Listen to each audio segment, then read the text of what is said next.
Hi everybody, welcome back to the channel. It's good to see you again. It's been a little while since I've made a video, and if you've been following along, on the last video I made, I talked about how I was getting orange peel in the paint. So if you're just joining us, I'm building and painting a Zenith Cruzer Kitplane, and I've had issues. I'm not a professional painter, but I'm trying to get professional painter results. And I've had issues with getting orange peel in some of the pieces that I painted, and I was not happy with that orange peel, so I decided to stop painting until I can figure out how to eliminate that orange peel. So since then, I have now painted 3 additional parts. I have 2 flaps and this aileron painted, and look, you can see how nice that reflection is in there. Anyway, I'm really happy with these parts. I will say they are not 100% perfect. There is a tad bit of orange peel in the paint. Probably similar to what you would expect to see on a new car, because most cars have a little bit of orange peel in the paint. There's also a little bit of dust in the paint, which is noticeable in the hanger. But what's nice is the orange peel and the little specks of dust in the paint, when you take it outside in the sunlight, it just completely disappears. You can't see it at all. And the parts, the parts look like they were buffed and polished. That's how nice they look outside. So again, like I said, they're not perfect, but I'm very happy with the results, and I feel confident now to continue on with some of the other parts like the fuselage and the horizontal stabilizer that are coming up next for paint. So in this video, I want to tell you what I discovered and what I changed to get a better paint result. The first thing I changed was I'm painting these pieces horizontally now. Before, what I was doing was I would have these in this kind of jungle gym in my paint booth, which you've probably seen. I've had them like this, and I paint them vertically. And what I wanted to do is I wanted to paint them horizontally. Don't know if it made any difference or not, but I figure if they're horizontal, that paint, let gravity work with the paint and help flow out or even out any orange peel that I might get. So the first thing I want to do is I want to show you how I had this jigged in the paint booth to be able to paint it horizontally, because I don't want to be painting upside down either. So I had this mounted so I could rotate it and paint the top and bottoms while they're horizontal.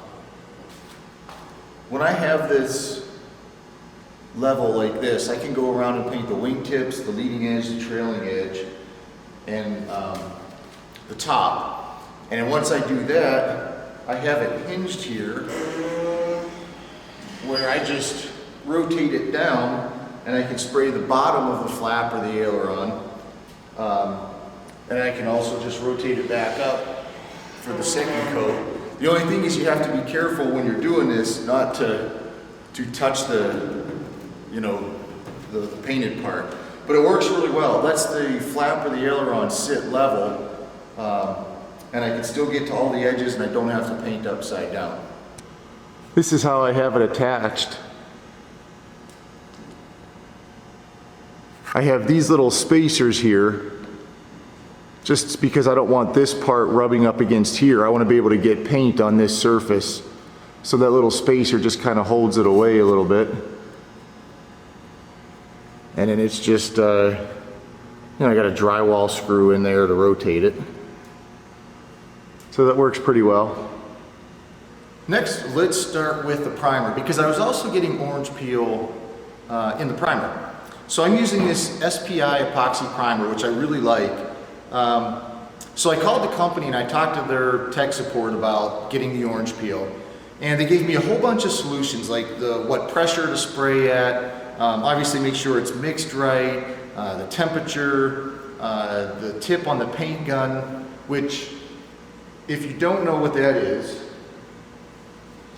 let me show you what the tip is on the gun. This is the tip or the cap on the paint gun.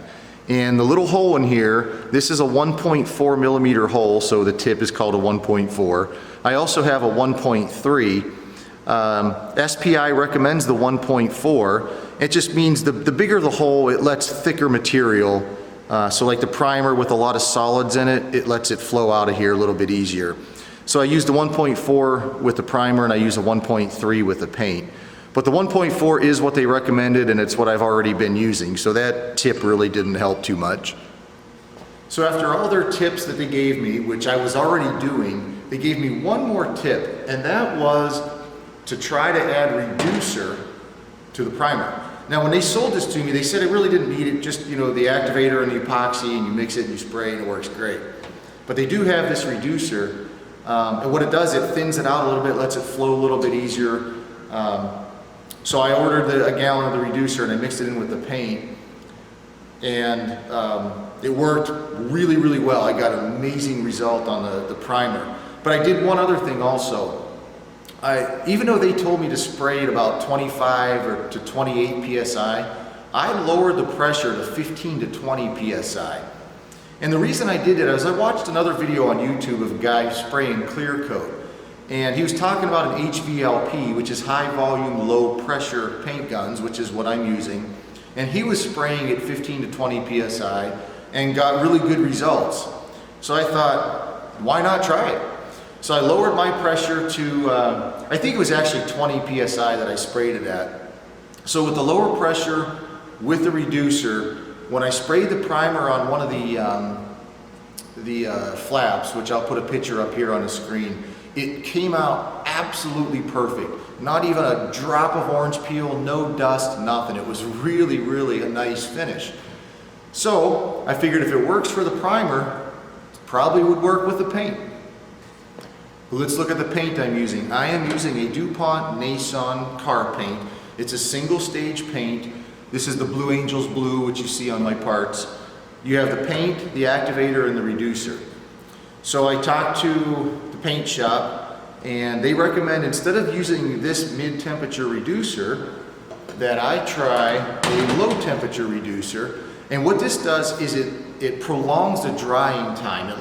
It gives it a longer drying time, which gives any orange peel time to flow out and even itself out.